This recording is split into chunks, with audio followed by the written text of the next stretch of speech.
Show me your papers right now." The beach was still half asleep when those words cut through the morning air. It was 7:18 a.m. on a Saturday at Tybee Island, Georgia. Low tide, gentle surf. A pale sunrise turning the water into soft gold. A man stood knee-deep in the Atlantic, casting his line with the calm rhythm of someone who had done this forever.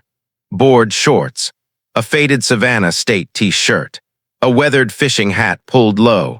His name was Caleb Brooks. To anyone watching, he was just another local chasing breakfast before the crowds arrived. But two federal agents had decided he did not belong.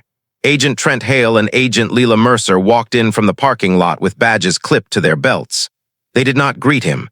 Hale stopped at the waterline, one hand resting near his holster. "You heard me," Hale said. "Papers," Caleb reeled in his line and turned, surprised but controlled. "I'm fishing," Caleb said. "What exactly are you asking for?" "Proof of citizenship," Mercer said. "Visa status." The accusation was blunt. Caleb looked past them. 50 yards down, an older white man set up a rod untouched. A group of white surfers walked by laughing, ignored. Caleb faced the agents again. "On what legal grounds are you demanding that?" he asked. "We have authority within 100 miles of a border," Hale said. "This is a public beach," Caleb replied. "Authority is not a blank check. Am I being detained or am I free to go?" "We're conducting an investigation," Mercer said. "That's not an answer," Caleb said. "Under the Fourth Amendment, I have the right to know." A jogger on the boardwalk slowed and raised her phone. A man walking a dog stopped near the stairs.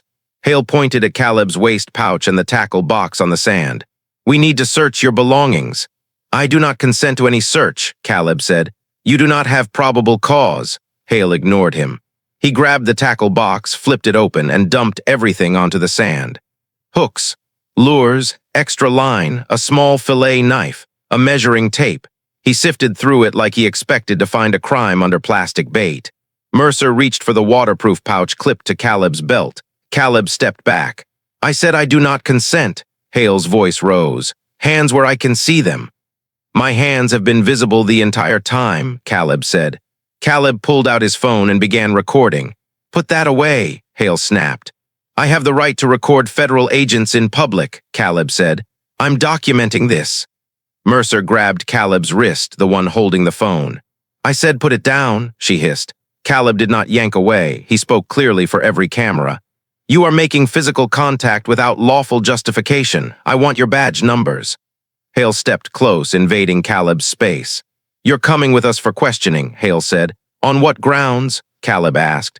"Suspected immigration violation." "I gave you my driver's license," Caleb said. "You read my birthplace. There is no reasonable suspicion."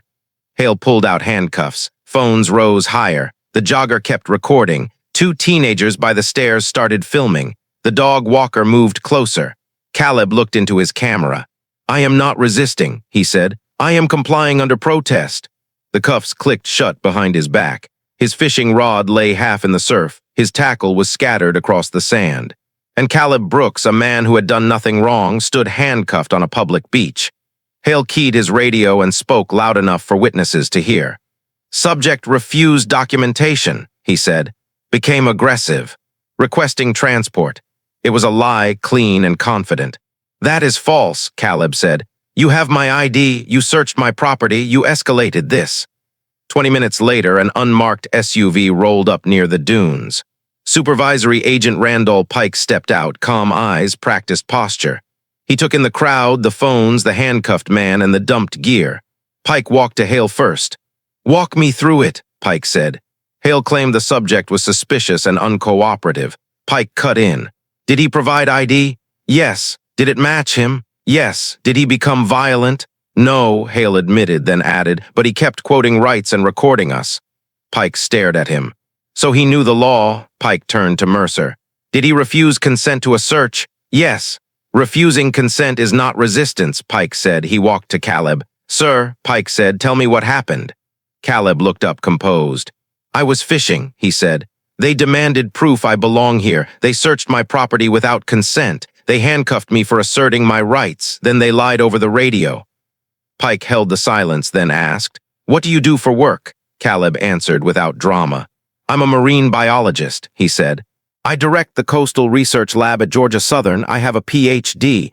Before that, I served 6 years as a U.S. Navy officer. Hale's face drained of color. Mercer stared at the sand. Pike's tone turned sharp. Take the cuffs off, now! Hale's hands shook as he unlocked them. Caleb stood and rubbed his wrists once. I want their names and badge numbers, he said. I want the incident number. And I want all footage preserved. You'll have it, Pike said, and I'm sorry. An apology does not erase a false arrest, Caleb said. I want accountability. He handed Pike a business card. Caleb Brooks, Ph.D. Official contact details. Witnesses stepped forward. I got everything on video, the jogger said. Others offered names, numbers, and clips. Caleb photographed the scattered gear and the marks on his wrists. Within 2 hours, the first video hit social media. A clear shot of Hale demanding papers. A clear shot of the dumped tackle. A clear shot of cuffs on a man who kept saying, calmly, that he was not resisting. By evening, local news was calling. By the next morning, national outlets were running the story. A black scientist and Navy veteran detained while fishing, nowhere near any border crossing. Civil rights groups demanded answers. The agency issued a stiff statement about an internal review. Then reporters started digging. Complaint records surfaced, similar stops, similar language, similar targets.